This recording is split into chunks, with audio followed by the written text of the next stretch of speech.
आप में से बहुत से बच्चे ऐसे, in fact all of you have got marks in English. That means you are having certificate and mark sheet of English that you have passed English examination, maybe with 70% marks, with 80% marks, 75% marks. But even though you have qualified your examination in English language, still, and you are maybe you are having knowledge of English language, maybe you have studied English language more than Hindi language. Still, when it comes to speaking in English language, you are not comfortable. You are not at ease to converse or to express yourself in English language. Why is it so? You are not comfortable speaking in English. Why so? Because you may be having knowledge of English, but you don't have skill of English language. What is required? Just the knowledge or knowledge plus skill? If you are coming for IT education, for computer science course, what is required? Certificate of BCA or BSc IT would be helpful. कहां पर BCA का certificate दिखा के job मिल जाएगा? एक company का नाम बताओ. गवर्नमेंट में, अभी गवर्नमेंट में टीचर की बहाली के लिए बीसीए की डिग्री को वैलिड कर दिया, लेकिन जितनी सीट्स है उससे कई गुना ज्यादा लोग अप्लाई करेंगे और साथ में पीजी कोर्स भी चाहिए. लेकिन सर्टिफिकेट दिखा करके जॉब मिल जाएगा सरकार में चाहे प्राइवेट में? नहीं मिलेगा. बिहार में 50,000 से ऊपर बच्चे हर साल बिहार के कॉलेजों से बीसीए करते हैं. 50,000 में कितने लोगों को जॉब मिल पा रही है?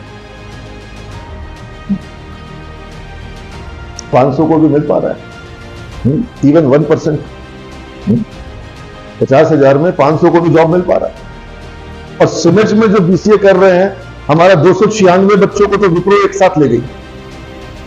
विप्रो जैसी कंपनी, जिसको कि मतलब वर्ल्ड रेपुटेड ऑर्गेनाइजेशन, जहां बच्चों को एमटेक आईटी का कोर्स कराया जा रहा है बिट्स पिलाने से. तो ये सक्सेस का रेशियो है, लेकिन ये ऑटोमेटिक अचीव. और बहुत से बच्चे ऐसे आते हैं हर साल जिनको लगता है कि सिमेज में आ गए और एडमिशन हो गया, फीस दे दिए, काम हो गया, अब तो हमको बोरिंग रोड घूमना है, अब तो हमको पीएनएम मॉल घूमना है.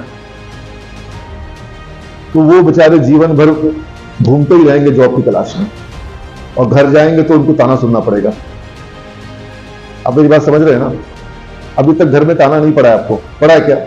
कमा के नहीं आते हो, अपना कमाया हुआ नहीं खाते हो, अपना कमा के कपड़ा नहीं पहनते हो.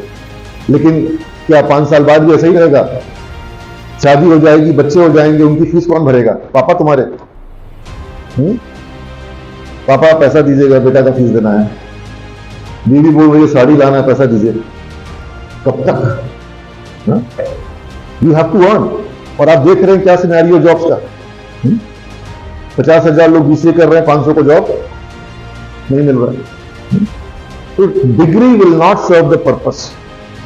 कोई भी कंपनी आपका नॉलेज देखेगी, और नॉलेज के साथ साथ कंपनी आपके एबिलिटीज को, आपके स्किल्स को देखेगी. कंपिटेंसी है कि नहीं है, स्किल्स है कि नहीं है.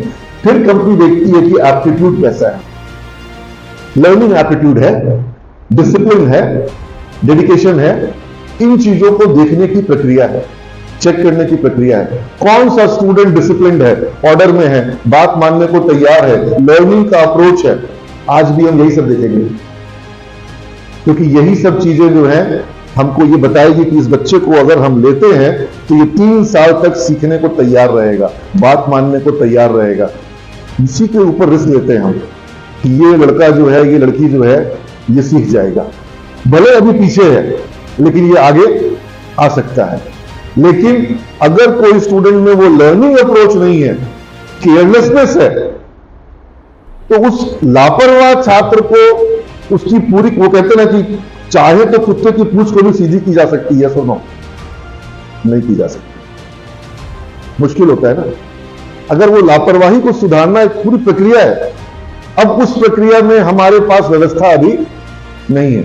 हम उस प्रक्रिया में इंडिविजुअल छात्र के ऊपर ध्यान देंगे कि हमारे पूरे बैच को ध्यान देंगे हम?